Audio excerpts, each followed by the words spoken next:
Hey, welcome back YouTube. So I wanted to do a video on a year in review and do kind of a walkthrough of the current projects we have going on and what we're going to be doing this next year and what our goals and plans are. So first thing is we started this channel about a year ago in March.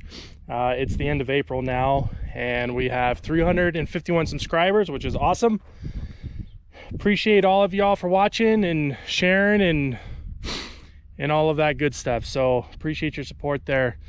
From a calf perspective, we did 132 calves through our place last year. We did not get them up to our full delivery weight, targeted to 750. Most of them sold around in the 6 to 650 range. Part of that is we are in a transition period, getting the field planted in permanent pasture. Part of that was us just learning and trying to figure out what puts weight on them, how they respond in the wintertime. Which, if I didn't say in the other video, our calves that were on the wheat oat alfalfa, this guy here, in November time frame, they were doing 4.3 pounds a day. And that is fantastic. So that's amazing. So 132 calves, we had 3 of them die. 2 of them we know for sure was from bloat. 1 steer, 1 heifer. Good looking calves. They were 6-weight calves. And well, maybe not 6-weight. They were probably high 5s. But anyways, they were good looking calves. And we had one we believe potentially could have died from black leg, but we're not sure. We could have known if we could have gotten it to a vet where they would have processed it and done an autopsy and all of that. But we chose not to do that for a couple of reasons. One, I believe that calf died on a Thursday or Friday. We would have had to have held it into a freezer overnight or over the weekend, and we just didn't have a capacity to hold a 500-pound calf in a freezer. So the other thing we did this last year is we got our main field turned over from a wheat sorghum rotation into a permanent pasture seed blend. Y'all can go back and take a look at the videos where we got it dissed and planed and planted and all of that. So right now, from what we can tell, is we've got a pretty decent emergence from the permanent pasture. The emergent rate on that, I think, is 85%, 80 or 85%. We do have volunteer wheat coming up, which we don't mind. That's okay. I was talking to my rent farmer, and he said it's really hard to get rid of that wheat unless you spray it, which we don't want to do. If we can get wheat to grow by itself, that's fine. We would like more grass than wheat, but for what we're doing, it's fine. We're not growing a true blend grass and trying to bale it and sell it as true grass or anything like that. So that's perfectly fine with us. We got the pivot repackaged at the end of the season. We repackaged down to 220 gallons a minute. The beginning of this year, we turned both our pumps on and blew our pipe up. 55 psi does not work well on these old steel pipes, but that's okay. We got that fixed and we're back up and running. What else did we get done? So we got the pasture. We got our alfalfa field planted, and got our side roll up and running. So that was a huge success, huge victory. We figured out how to order semi trucks. We figured out how to buy calves from a sales ring. We figured out how to buy calves from private buyers. We put together a mineral program, a vaccine program. Figured out how to use the pivot, how to use the side roll, how to work the cattle. These are all great things that we learned throughout this last year. All right, so a couple projects that we're working on now. So I am putting a roof over the scale. If you've seen in some of my other videos, I've really struggled to be able to use this scale in the wind. We get a lot of wind that comes off of those mountains and just hammers this thing. And so what we have so far is 4-post system with a ring around it, and then I'm going to put 2 more crossbars on the top, and just put some roofing panel down on that. And then we're looking at putting just 1 panel up here, maybe 2 panels to where it comes down about here. So we still need access to be able to work the cattle in here. I haven't decided how far down I want to go, but we are for sure going to put a panel or 2 on this side. We're probably going to put a panel coming across here. This whole side is going to be paneled down to the ground. Probably looking at putting some panels up here, and definitely putting panels up through here. I am considering putting in another pipe and some supports so I can fill this void right here, and see how we do on the winds coming in on that scale. So that is one of the projects that we're working on right now, so we can use this scale when we're in the wind. Another project I want to look at doing is getting this guardrail lifted. I believe the welds broke on this rail and it's just sitting there. The reason I want to lift this up is there's a hole right here all the way down this, and so I need to fill that hole. So either get the guardrail lifted, tacked back up, or run a piece of pipe or fencing all the way down that,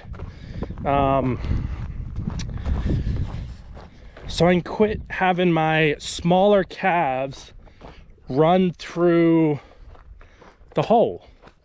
It's really frustrating. Another pretty substantial project that I want to do is starting from right here, so you can see the alleyway. I want to extend it all the way down into the next corral. Probably not this year, but not into the next corral next year. Sorry, I don't want to extend. I will probably not extend this alleyway into the next corral this year. There we go.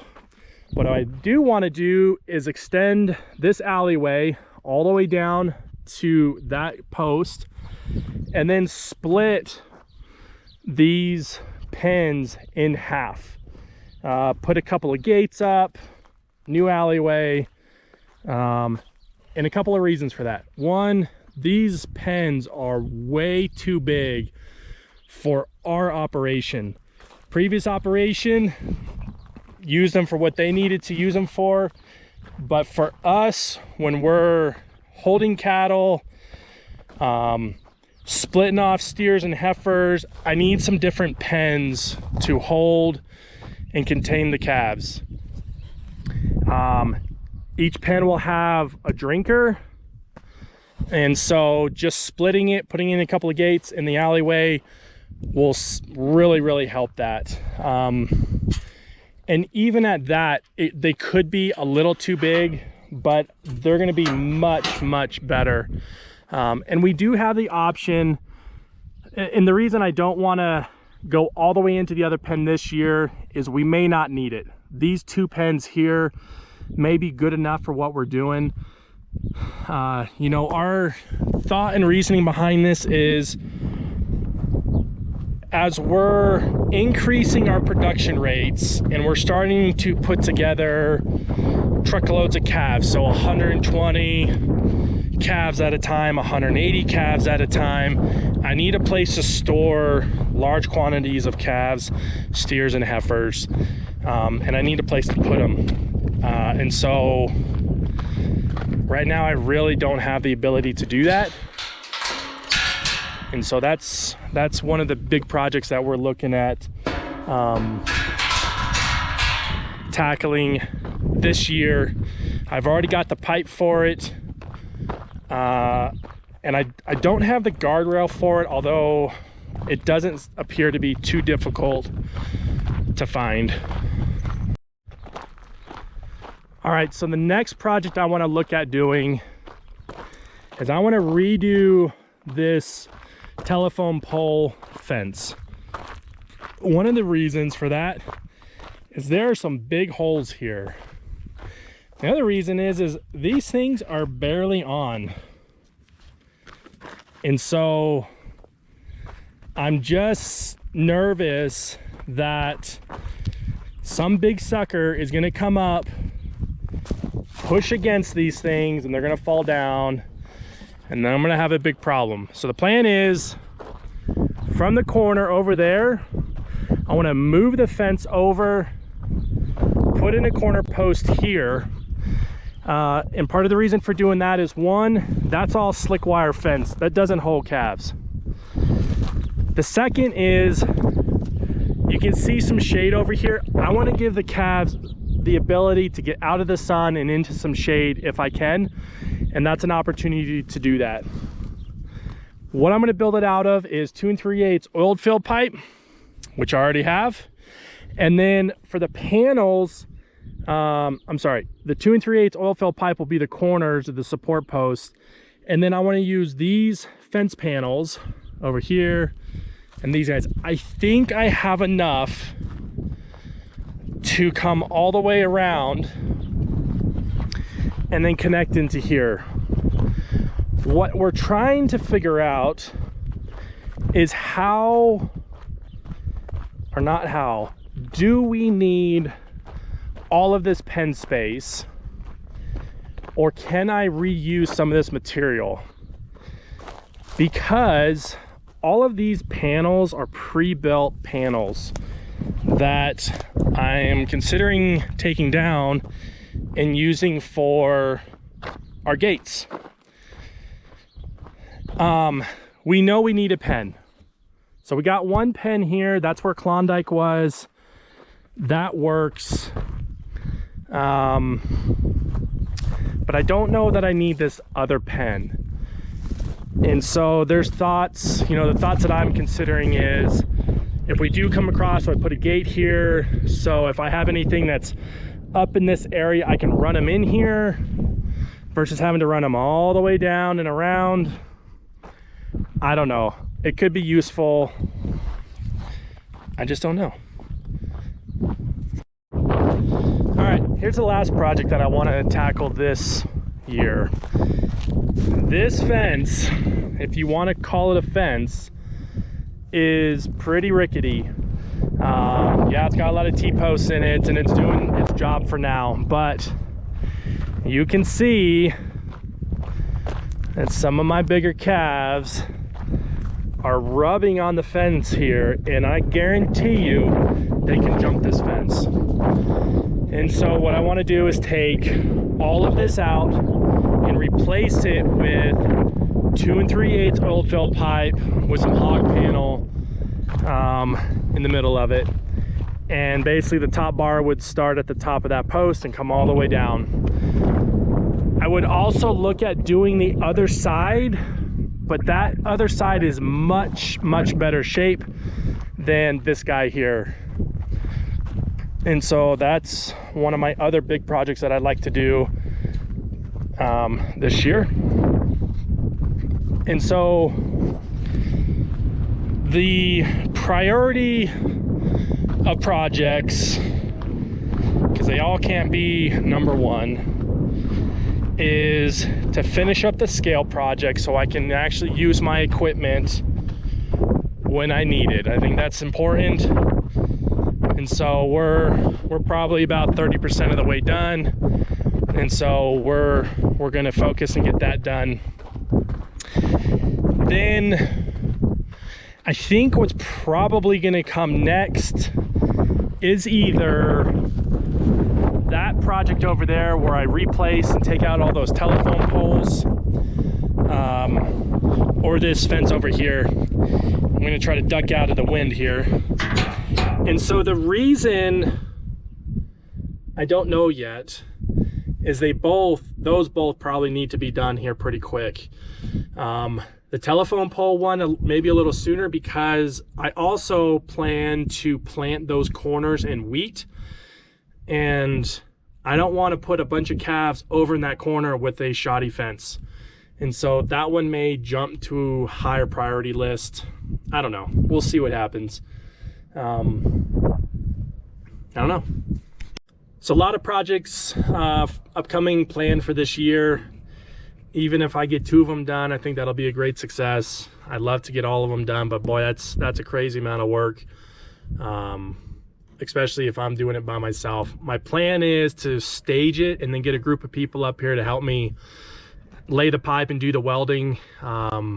We'll just see if we can get there. I don't know, but doing it myself, that's a lot of work. But I think overall we had a good year from starting this business. We're growing it. We're about to go buy another 50 calves, so that put us up to 105 calves on our field here at the end of April. We've got about 8 of them ready to go. They're at the low 7 weight right now. Some of them are at the 8 weights, so they average 750, so that's good. We're debating on if we want to sell them now or wait till the end of July when I have a full truckload. From a calf rotation perspective, we should have a good truckload ready at the end of July, ready for us to rebuy another 100 to 150 of them. That'll be marketable in the October-November time frame, and then pick up probably 150 to 175, depending on how the fields handle and how much alfalfa we can grow and all of that. So we're on track to do 300 to 400 this year. That's the goal that we've set, and so far, we will be a third of the way there at the end of April. That's not counting the 81 that I sold in January, since those were the 2021 calf products. So if you want to throw those in, then we're well on our way. So Chelsea says, yeah, we count them. I say we don't. Whatever. But appreciate you all watching. Like and subscribe. We'll see y'all later.